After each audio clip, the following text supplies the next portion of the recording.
Hello and welcome to Pensions in 10 with me, David Brooks, and my colleague Andy Knight-Stevens. This week we take a look at DB surpluses and then a rather long summary of the pension schemes bill. And we ask Andy to talk to us about the latest inflation figures. Okay, Dave, so surplus extraction here. So one news item, there's been a press release from DWP regarding surplus extraction announcements to come. So there's record pension scheme funding, which means, don't focus on the numbers, but in the announcement, up to 160 billion ready to boost growth. So there's obviously reforms and announcements coming as part of the pensions bill. So to support the government's plan for change.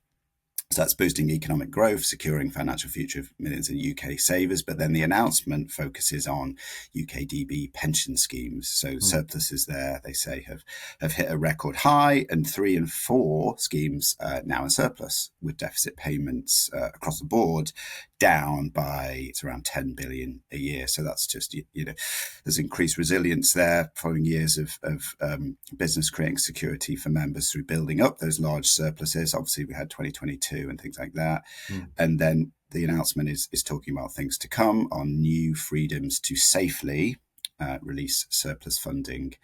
And that could unlock investment, it could benefit savers, and it also sort of ticks the box for the government on their plan for change and their growth agendas. So, yeah, over to you, Dave. Any thoughts on that one? Yeah, the £160 billion number for a start, I'm not sure, and you hinted at it, I'm not quite sure what that number is and whether it's the real number. If it's talking about surplus over buyout, is that what they're saying? So maybe, or is it 160 billion is the surplus over TPs? TPs or some sort of self-sufficiency, low dependency thing. So it's sort of excess funding, I suppose. Yeah. It feels like a little bit of double counting on here because 160 billion, let's say that number is right, even if it isn't, who knows what the right number is.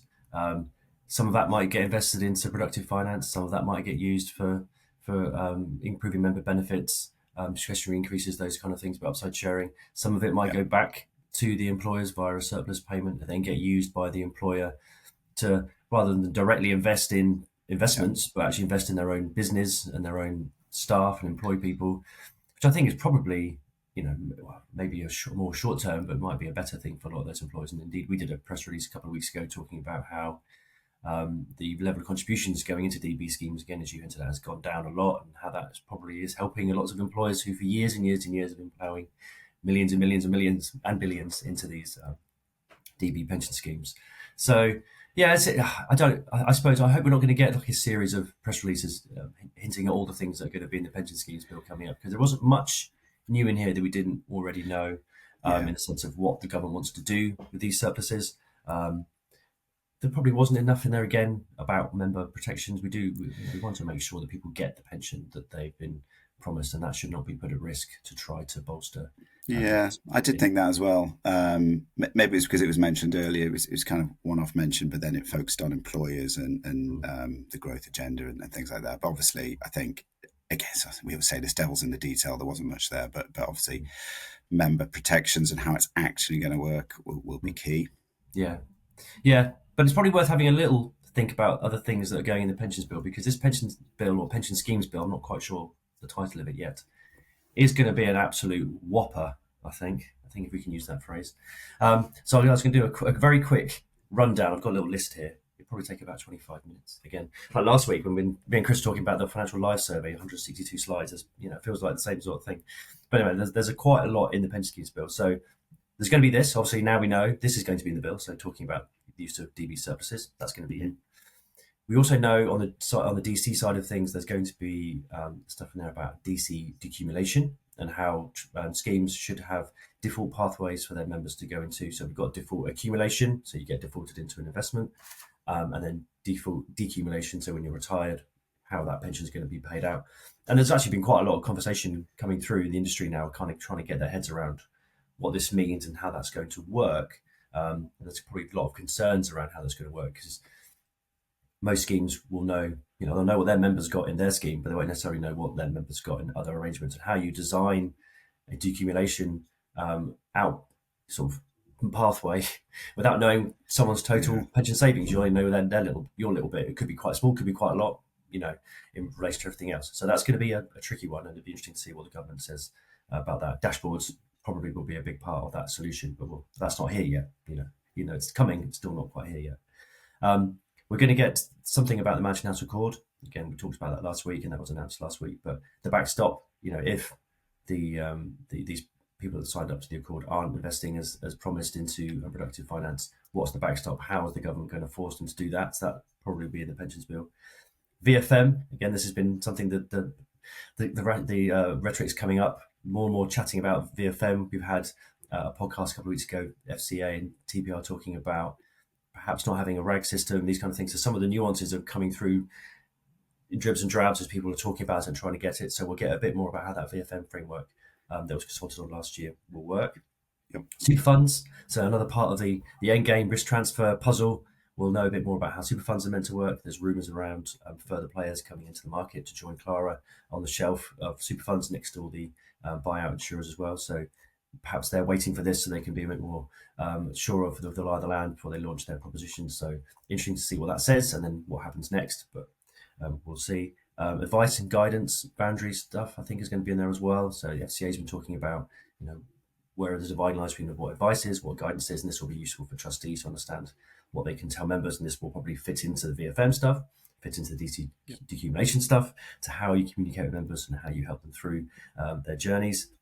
The small pots consolidator, so we're going to have information about that, and that was announced again a few weeks ago, but talking about how we hoover up the millions, 12 million plus £1,000 pound pots and hoover those up and get that system working so people can get their pots in an efficient place. Then overall this, we've got the mega funds idea. So to create 5, 6, 7, 8, 25 billion size DC mega funds via consolidation of the market. That there was going to be some stuff in there about that. Also, are we going to get some stuff about Section 37? We know there's a court case that was heard a few weeks ago. Judgment expected in the autumn, maybe sooner if the judge can get on with it, but depending on what their plans are. But it would be good to get a judgment on that, and that might help speed the government up. Don't know. Might be something in the bill. Don't know. But also, that's the pension schemes bill. But also, we've got an IHT consultation coming out soon as well. Just want to chunk that in. So that's going to be in the finance bill, but there's an IHT consultation, some more coming out soon, and some more legislation coming out on that. We also heard recently that Torsten Bell, the pension minister, has now got the pensions tax brief. So that suggests maybe something is going to happen there. Pensions tax, I don't want to start any rumours. The budget's still a long way away. I'm not going to be the first person to set the starting pistol on the budget rumours, but Angela Rayner has been talking about bringing back lifetime allowance. I don't know. I'm not going to start. I have started. No, I haven't. You started, Dave. But I mean, ultimately, there's a lot in that pensions bill, isn't it? It's going to be massive, isn't it? Yeah. And not all of them, but so small pots aside, and Section 30, there's quite a lot. There's interlink there, isn't there? Yeah. So it all ties in. And I keep seeing this, and it's always unhelpful. Expected before the summer recess. Yes. But then, what is the summer recess? So 22nd of July. Okay, that's when it's expected. So quite soon. Yeah. I mean, I'm getting married soon. Wedding bells. Congratulations, Dave. Thank you. And then honeymoon. I know it's going to happen when I'm away. I just know I'm going to be. Oh, definitely. Absolutely. Yeah. I'm like, no! Well, I've done it. So I'm desperately trying to get on DWP to try to tell me when it's coming out so I can plan my life around being around when it comes out. But chances are. So if you want to know when it's coming out, it's going to come out in the middle of June when I'm away. So. Okay, Andy, we also had the news in the last few days that inflation is back up at 3.5%. This obviously gets people thinking and worrying, but should they be thinking and worrying about it? Yeah, that's right. We should always be thinking about it and monitoring this. We know what's happened in the recent past regarding inflation, but yes, it's hit its highest level in more than a year, 3.5%. Interestingly, and this is not new, the Bank of England expects inflation to peak around 3.7% between July and September this year before dropping back. So they say to its target level of 2%. So that could be interesting. So obviously pension schemes, there's not all schemes, but some base their increases for members on September inflation. So if it's kind of gone a bit up between then, that's interesting for payments and strains and not. So as always, we should be monitoring it. Talk to your consultant if you need to, but obviously think about your hedging, and we'll see where it goes. Whether inflation could remain high, could come back down, it's unknown. And then we've obviously got things like Trump and tariffs in the background. So we'll keep a watching eye on that. But yeah. Talk to your consultant if you need to, and it's just interesting. It's ticked back up again. Thank you for joining us and watching or listening, depending on your format. Dave will be back next week, and I'll be back in the near future.